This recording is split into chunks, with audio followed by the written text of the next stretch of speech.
Tiny epitome of self-love. More. There's dollars or probably Bitcoin for people who listen on the show. So I stay tuned. Drop this mic. No, I can't drop this mic. Put mic in front of my mouth.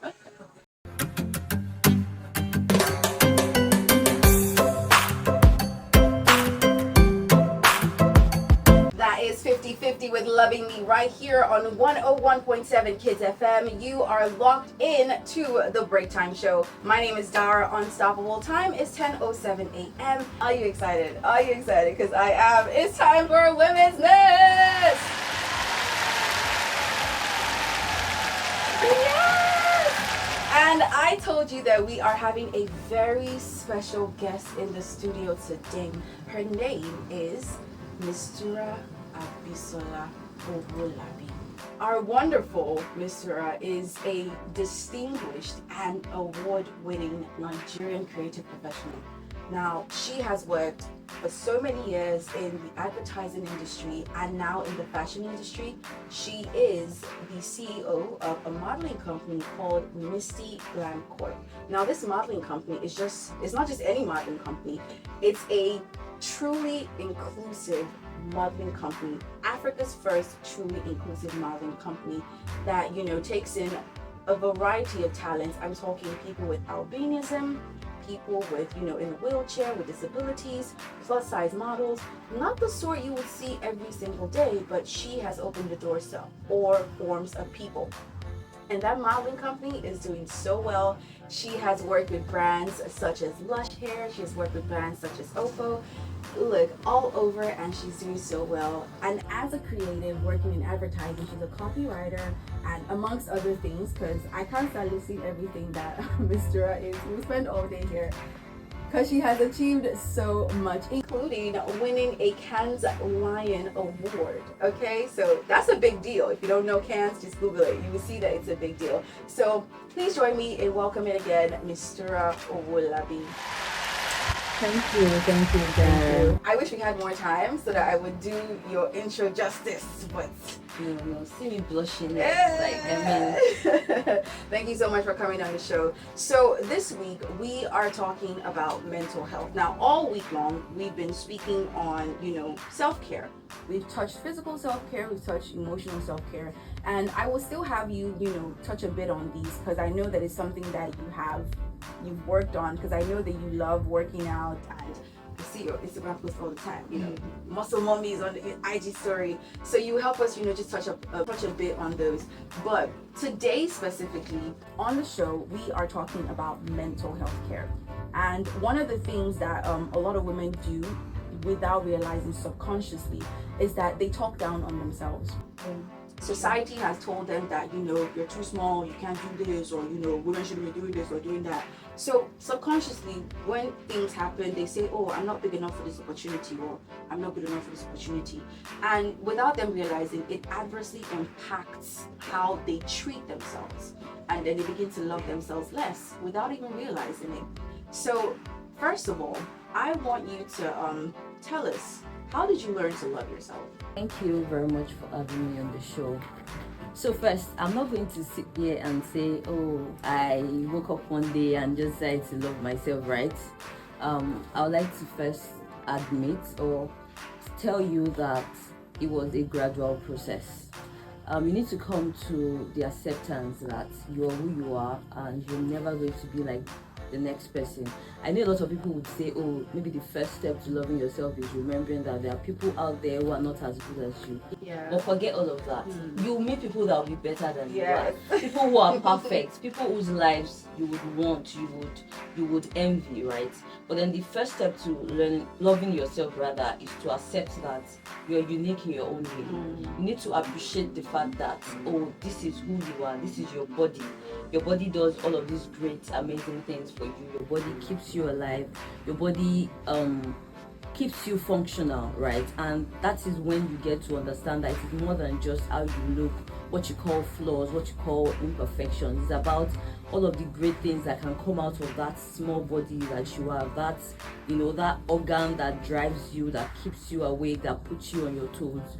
And loving myself personally came from the realization that I can't necessarily change what I look like, and I can't necessarily focus on the things that I perceive as my flaws. Because when you even look at it, nobody sees you and starts noticing. Yeah, they don't start nitpicking. You are the one that does all of that. You judge yourself too much. You go too hard on yourself, and I think you need to first accept that whatever you think you call flaws, there's somebody there who appreciates them, who sees them as perfect.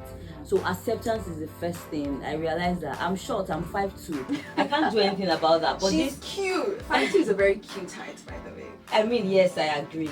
So I came to the realization that I can't change how I physically look, but this body keeps me, it sustains me. Like, I wouldn't want to be anywhere else. And that was what really birthed me being so self-confident and thinking, oh, I'm the best thing after sliced bread. Because, well, we kind of are. Like, Thank you. So, dealing, setting up Misty Glam Core and working with a diverse range of models, I'm sure you will have encountered people who felt, I can't be a model. Like, look at me, I have spots on my face, I have pimples, I'm too muscular, I'm too this. How were you able to, work with them and handle them and build their own self-confidence in themselves, to love themselves the way they are, enough to be able to say, okay, I agree to be a model in your company? Okay, so the problem is when you live in a society that conditioned you to believe that you need to look a certain way to be a model, right? It is often expected that you internalize all of those things, and then you start to tell yourself, you start to put yourself on this high pedestal, and even look down on yourself. So most times, right, when for somebody like me, every time I go out, I'm on the lookout for models. There are people who do not know that they can model. So when you reach out to them and tell them, oh, I think you'll be a perfect model, they'll tell you, oh, the way I look, my head is big, my face is not looking proper, all of these things. It takes a while to actually convince them, because you need to make them realize that beauty standards, somebody came up one day and decided that models should be size 0, models should be 5 feet 7 inches, right? Societal beauty is subjective, and societal standards of beauty change every day. Remember when we were growing up, it was like you had to have big boobs, and everybody was raving about that. But now is small boobs, small waist, and big hips. It will get to a point where people will tell you beauty standards is now to be a size 8 again. So it goes to show you that these things cannot be the standards that you would live your life by. So those kind of models, it takes a while to convince them. But when you start to remind them constantly, humans like validation. Remind them that just look around you, there are a lot of beautiful people, but you yourself, you're unique, you're beautiful in your own way. And that has really helped me to connect to a lot of models. And I also even tell them there are times when we send out pitches and put pictures of models that you think, oh, these are the kind of perfect models, and the clients don't even go with them. It goes to show you that beauty is subjective. There are times where people will say, I don't stand a chance, I don't think I can get this gig, and then you send their picture, and they are the ones that like, that's the one I want. Exactly. It goes to show you that. So things like that, it helps them realize or come to the acceptance that I'm actually not. I should not be telling myself that I cannot model, right? And those are the ways that I've been able to connect with my models. Show them that there are opportunities out there, and they should not internalize what society has conditioned them to think about the modeling industry generally. So I love that you said validation helps a lot, because a lot of times negative self-talk, not just from yourself but from other people, is what we women have internalized over time, and it has affected how we look at ourselves, how we see ourselves, how we even expect our performance in certain places. Because they told you that, there was once a time where the testimony of women were seen as useless. Like, if something happened and a woman was the only person that was there that witnessed it, they would say nobody was there, because they didn't take our word to mean something. And people have, over time, or women over time have made that thing like, oh, I won't give my opinion at the office because nobody's gonna care either ways, or I won't drop this idea because nobody's gonna care either ways. So a lot of those times, those negative self-talk, it has increased stress, it has caused anxiety, it has lowered self-esteem, and we're gonna learn how to reframe those negative thoughts, because I'm sure that once in a while you've had negative thoughts, like, of course, I'm sure so many times, in fact, because starting business is not easy. No, it's not. Not just one, by the way, 3. businesses. Besides the modeling, you also have a styling company, Yes. and a writing company. Yes, I love that. We're going to talk more about that. This is a woman that, you know, she has been through the depth of the negative thoughts and overcome. And when it comes to mental care also, you know, there have been tough, challenging times, and she has overcome to be where she is today. I'm going to play some music, and then we're going to continue with our conversation with Misturah Owolabi on mental self-care. So earlier we have been talking a bit about, you know, mental self-care and overcoming negative self-talk, which is one of the biggest reasons or killers of, you know, your self-esteem as a woman. Now we're going to be talking about, you know, reframing negative self-thought and cultivating love and compassion for yourself, because as I have stressed earlier, you need to love yourself. It's so important. Like, don't let anybody take you for idiots. You need to love yourself, and when you love yourself, people will not treat you anyhow, because they'll recognize that, oh, this person, they rate themselves, so I have to rate them too.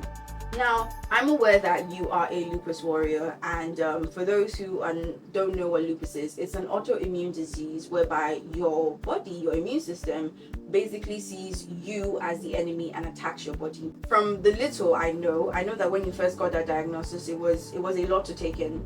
You know, I'm sure different thoughts will have been running through your mind, you know, having to deal with it, how you saw yourself, you know, dealing with the fact that your body felt that you were the enemy. I know that can be a lot, but you have, as I have personally seen, overcome. You have, you know, you left all that thoughts behind and you've come through for yourself. So how did you, or what did you do to reframe negative thoughts, and what do you constantly do when once in a while those negative thoughts come your way? And not just with the, you know, the disease, but also in your business, when maybe you send a proposal and someone rejects you, says, oh, I don't want your models, and different things like that. How do you deal with all those negative self-thought when they come? Okay, so I would say that first you need to accept that the negative comments will come. I mean, even the most confident person, there are times when your brain will tell you, no, you're not good enough. But then, for me, right, how I deal with that is every single time those thoughts come creeping, and then it's like I'm getting overwhelmed, right? I usually take a break, and that break is for me to actually not just listen to any of the two inner voices. It's for me to actually speak to myself, like stepping out of my own body. Almost like, how would somebody who knows Misturah, who knows all the things that she has done, all she has achieved, how she's currently dealing with life, how would she speak to Misturah? Because sometimes we forget that we are actually like human beings. We see ourselves as, oh, it's just me. But you're not just you. There are people who respect you. There are people who look up to you. You need to step out of yourself, step out of the reality and all of the things that you know about yourself, and see yourself from the eye of a third party. And that is where you start telling yourself that these thoughts that I'm having, do they really express who I am? Do they really capture the essence of who I am as a person? So I do a lot of that. I know people say that sometimes they look in the mirror and manifest. Those things work. They do. You tell yourself, girl, look at you. Why are you speaking to yourself like that? Can't Why you see how good looking you look? Like, can you see yourself? Like, look at what you achieved at your age. You've been through all of these things. Remind yourself. You know when they say counting your blessings, I do that a lot. So I count my blessings. Like, look at me. I wouldn't have thought that I would be here now. Like, I woke up this morning, LD. Yesterday might not have been like that, but today is a lot better than yesterday. So I do a lot of that. You need to affirm positive things in your life. You know, be louder than that negative voice. I do that a lot. And another thing is, people need to accept that, and I will keep saying accept, because acceptance is the first key to anything. Accept that there are some things that are the way they are, and there's nothing you can do about them. But you can just control those things that you can control, like negative thoughts. So affirming, and then I also treat my mental health like it's actual health. Lots of people don't realize that sometimes you need to speak to a professional.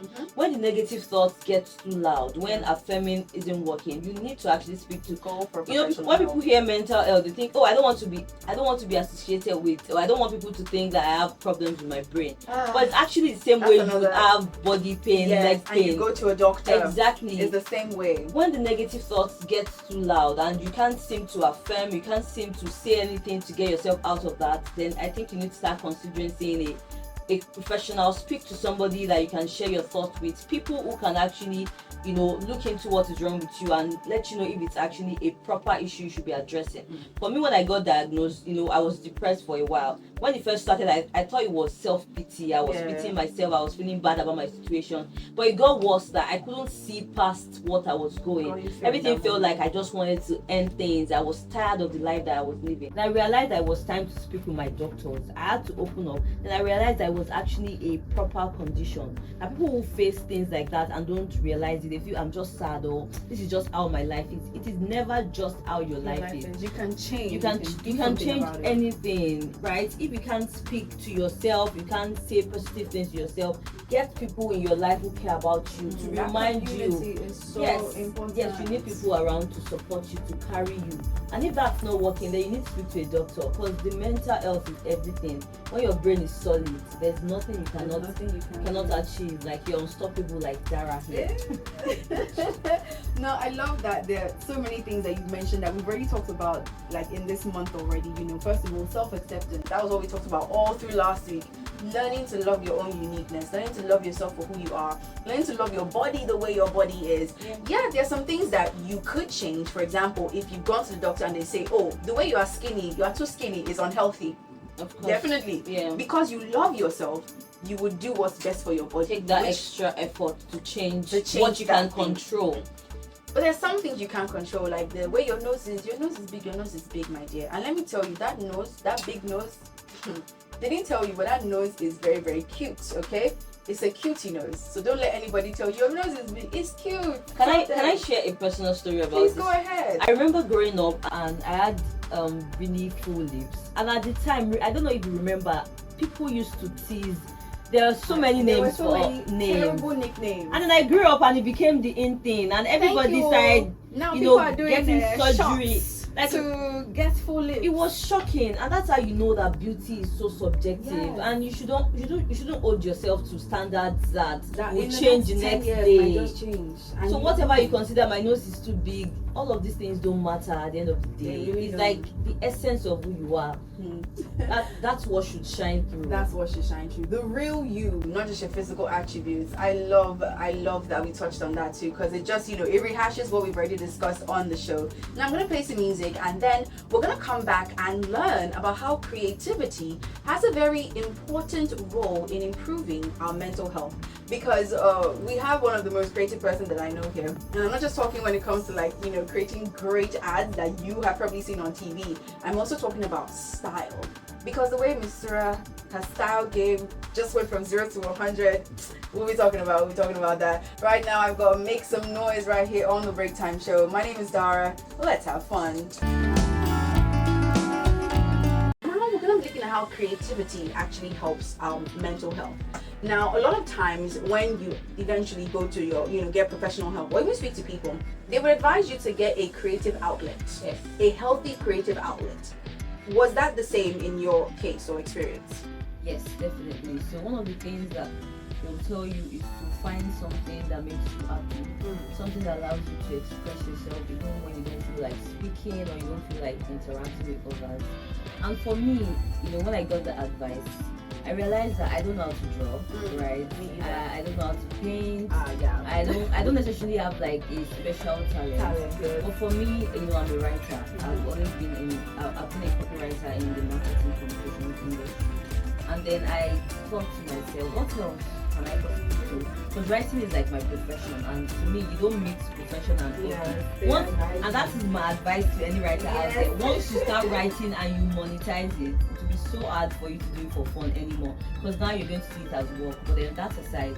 So for me, I just thought to myself, what else do I love? I love to look good. I love fashion. And since I don't necessarily have like professional makeup skills, I decided to do something with myself.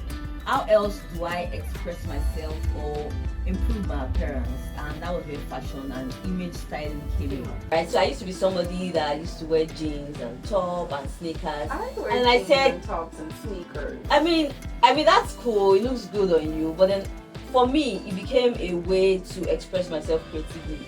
and I decided to go into image styling. And who was the first? I mean, who would be my first model if not myself? If not you. And that was how I focused on myself. So I styling myself, started looking inspiration. It's just a matter of time. Rihanna or some callers come and work for Fancy. I actually can't wait. Because Schiaparelli too. I'm looking at all of this couture, avant-garde designers. So I decided to make myself the creative outlet. So I became intentional about what I wore. I stopped seeing outfits as something you just wear to became like art to me. So what's the most grand or the grandest thing I could put on that will make me look like I just stepped out of a museum? What's something I can do to my face, my hair that will make me just look iconic? And it just became a way of making myself happy. So every time I felt down, and the funny thing is that the days that I feel like that I'm in the worst mood, that is the day that I dress up the most. People don't realize it. When you see me looking all flashy, you think, oh, this girl is so cheery, she's so happy. You don't know that those are like the days where I'm at my lowest. So it became an opportunity or an avenue for me to do something that will bring happiness to myself, right? And then from there, right, people started reaching out to me like, Misty, I like the way you look. I like how you upgraded your wardrobe. Come style me. You stepped up from, or you elevated from being this normal young girl, and now you look like a rich woman. Giving rich auntie energy, and that was how it became. People calling me for shoots. I recently worked with a Nollywood director, styling a movie set. So it became things like that started from fun, a way of just getting out of that negative that negative mental state. And now it became something that I can actually own. And now I have a company that styles people. So image styling. Your image stylist. So professionals looking to elevate their wardrobe. Anybody, it could be a way of stepping out of a depressive episode. But the way you look actually matters. I feel better when I'm dressed at my best. When you look in the mirror, you see that you look good. It rewires something in your brain. And even the way people would approach you. They think, oh my God, you look so good today. And what happened? People will respect you when you look good. There's this form of respect that they will give you. Nobody will talk to you anyhow. Nobody will even want to walk up to you and try nonsense, because then you look like you brought everybody. She owns the whole place. It does so much. It does so much to your mental health. And that is just, this is a practical, real life example of how creativity just helps your mental well-being, just boosts it up.